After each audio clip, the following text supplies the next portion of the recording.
안녕하세요. 이번 이슈픽은 이슈는 상병수당이라고 하는 것을 한번 정해봤습니다. 지난주 정확히 1월 18일자인데요.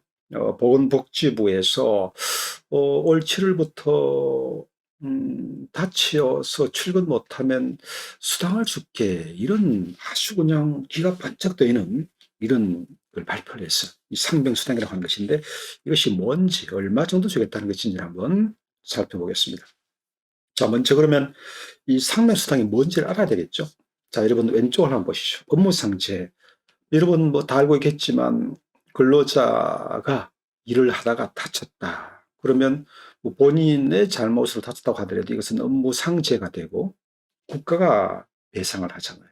자, 이 밑에 보면은 요양급여, 휴업급여, 장애급여 등 해서 아주 뭐 구체적으로 잘 돼 있고요. 그래서 산업재보상보험법 또는 근로기준법, 이런 법에 근거해서 근로자는 보상을 당연히 받게 되어 있습니다. 그런데 문제는, 자, 여러분 중에 혹시 주위에 또 동료들 중에 이번에 코로나19 감염되었다, 아니면 또 접촉으로 해서 격리되었다, 출근을 못했다고 합시다. 한 뭐 2주 정도? 자, 그럼 이건 업무 상재가 아니잖아요. 일을 하다가 뭐 질병에 걸린 게 아니기 때문에 국가에서 배상이 되는 게 아니란 말이죠. 물론 뭐 그 아마 이번 기간 동안의 배상금은 다른 의미고. 자, 그래서 어떻게 할 거냐는 거죠. 그럼 여러분 중에서 우리 회사는 병가라는 게 있어요. 병가 쓸 수 있거든요. 또 어떤 회사는 뭐 장기간 뭐 병휴직 뭐 한 달, 두 달, 석 달 이렇게 쓸 수 있는 회사도 있고. 그런데 자, 이 병가나 또 병휴직 같은 건 법에 나있는 거 아니에요.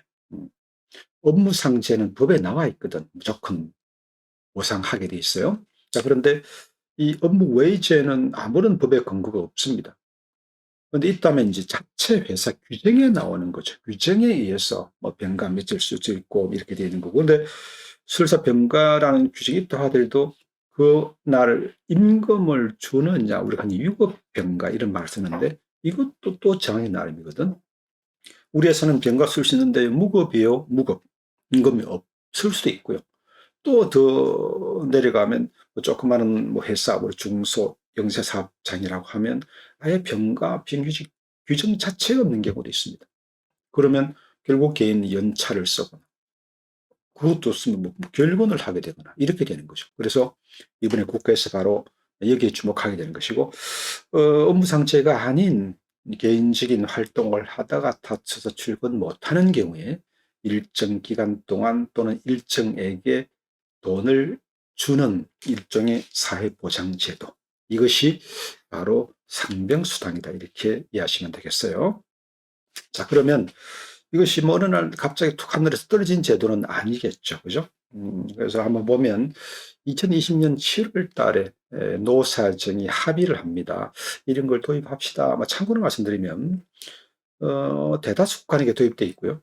OECD 국가 중에서는 미국하고 한국만 도입이 되어 있지 않다라고 하고, 그 미국도 일부처는 또 도입이 되어 있고요. 이렇게 알고 있어요. 자, 한국노총 2021년 작년에 회사하고 교섭할 때에 이런 어떤 유급병가는 이제 병가 규정이 없는 회사에서 이런 의미겠죠. 유급병가를 인정해 달라고 해라. 또 국가를 상대로는, 정부를 상대로는 상명수당을 도입합시다, 이런 요구를 한 적이 있고요. 드디어 지난 1월 18일 날 정부가 올해 7월부터 이걸 시범적으로 실시해 보겠다는 겁니다. 해보고 2025년부터 본격적으로 실시하겠다라고 되어 있어요. 자, 이번에 시범적으로 실시한다고 하는 것은 전국 지자체 시군구 신청을 받아서 심사를 해서 6개 시군구를 선정해서 시범적으로 실시해 보겠다고 되어 있습니다. 자, 참고로 이 상병수당 관련 법의 근거는 전혀 없나요? 있긴 있다. 여러분 건강보험이 있잖아요. 건강보험 관련 국민건강보험법 제50조에 보면은 이 상병수당을 지급할 수 있다, 실시할 수 있다고 돼 있어요. 근데 물론 이게 이제 의무로 실시한다는 건 아니었기 때문에 그동안에 근거는 있었지만은 이제 실시하지는 않았었고, 이번에 이제 도입을 하려고 시범적으로 실시하겠다로 이해하시면 되겠고요. 상병수당하고 비슷한 단어가 상병급여라는 게 있습니다. 사실 우리가 급여라고 하는 단어의 의미를 좀 아셔야 되는데요. 회사가 일을 시키고 근로자한테 지급하는 것은 우리가 임금이라고 하잖아요. 임금. 근데 급여라고 하는 것은 국가가 주는 것을 일반적으로 급여라는 표현을 써요. 실업급여, 구직급여, 또 육아휴직급여, 그죠? 출산휴가급여. 근데 사실 이번에 상병수당도 엄밀히 따지면 상병급여라는 표현이 정확한 표현인데, 그런데 이 용어를 쓰지 않고 상병수당이라고 한 건 이미 고용보험법에 보면 상병급여라는 표현을 쓰고 있어서 표현을 달리했다라고도 이해할 수가 있겠습니다. 상병수당이라고 쓴 이유가. 자, 그러면 상병급여라는 건 뭐냐? 여러분, 우리 근로자가 그만두게 되면 회사를 수급 자격이 있으면 구직급여를 받을 수가 있잖아요. 네. 그런데 구직급여는 무조건 실업했다고 주는 게 아니잖아요. 구직 활동을 해야, 즉 전문용어로 쓰면 이제 실업 인정을 받는 것인데, 실업 인정을 받아야만 구직급여가 지급되거든. 그런데 실업 기간 중에 수급 자격을 갖고 있어도 부상이나 질병으로 구직 활동을 못하면 구직급여를 받을 수가 없어요. 이럴 때 구직급여를 지급하는 대신 지급하는 것이 상병급여라고 있습니다. 그래서 이번에 상병수당은 다른 의미죠. 이건 뭐 실업급여하고 관계가 없고 그냥 일을 하다가 다쳐서 다쳐서 일을 하지 못하는 기간 동안 국가가 일정에게 돈을 지원하는 제도, 이렇게 이해하시면 되겠네요. 자, 그러면 이번에 시범적으로 한 3년 동안 실시하겠다는 것은 어떤 식으로 하겠다는 건데요.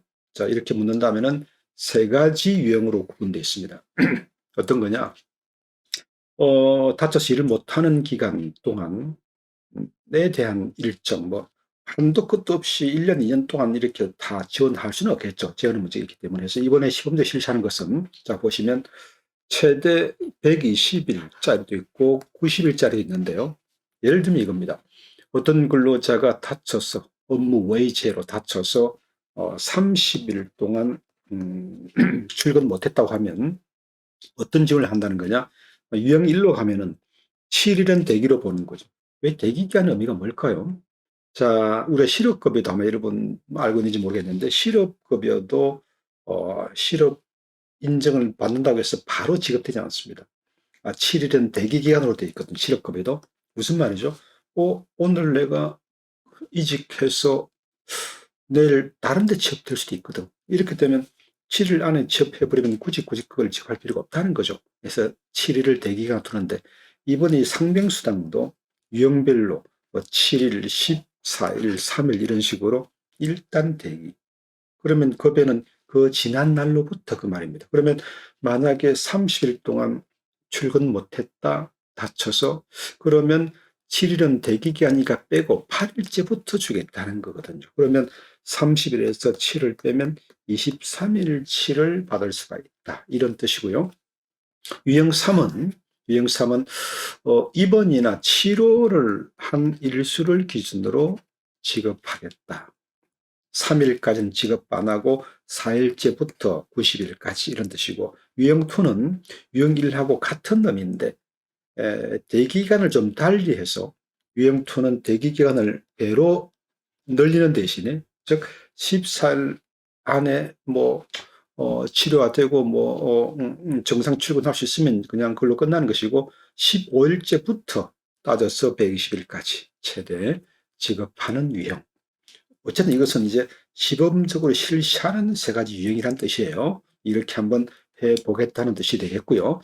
이렇게 실시를 해서 여러 가지 문제점 또 개선점이 나오면 보완을 해서 2025년부터 이제 본격적으로 실시를 하게 된다, 그렇게 이해하시면 되겠습니다. 자, 그러면 마지막으로 얼마 정도 줍니까? 가장 이제 궁금할 것 같아요. 어느 정도 주는데요. 자, 지금 뭐 지급 수준은 대략 최저임금 60% 정도로 이해하시면 되겠습니다. 그러면 2022년 올해 최저임금이 얼마죠? 시간당 9,160원이잖아요. 그러면 60%를 곱하면 5,496원 정도가 나오네요. 그럼 하루 8시간 근무로 보면 하루 한 43,900원 정도가 된다라고 이제 나오게 되겠다. 그죠? 자, 그럼 이걸 실제 한번 얼마 정도 받을 수 있는지 한번 계산해 보면, 앞서 유형 1, 2, 유형 1, 2는 실제로 출근하지 못한 기간을 가지고 지급하는 거고, 유형 3은 출근하지 못한 기간 중에 입원하거나 치료를 받은 기간을 기준으로 지급하는 유형이고, 이렇게 구분되었었는데, 유형 1, 2를 기준으로 했을 때, 아까 잠깐 앞서도 예를 들었습니다만, 만약에 실제 출근 못한 기간이 30일인데, 유형 1은 7일은 대기 기간이니까 실제로 이걸 빼면, 즉 8일째부터 보면 23일이 되는 거죠. 그러면 43,968원 곱하기 23일, 이렇게 해서 얼마가 지급된다, 이렇게 이해하시면 되겠습니다. 어쨌든 우리나라에서 그동안에 선진국은 다 업무 외제로 다쳐서 이런 보상제도가 있었는데, 우리는 그동안 없다가 이제 이걸 시행하려고 하는 건데요. 상당히 좋은 제도로 생각이 됩니다. 자, 이상으로 상병수당 설명을 마치도록 하겠습니다.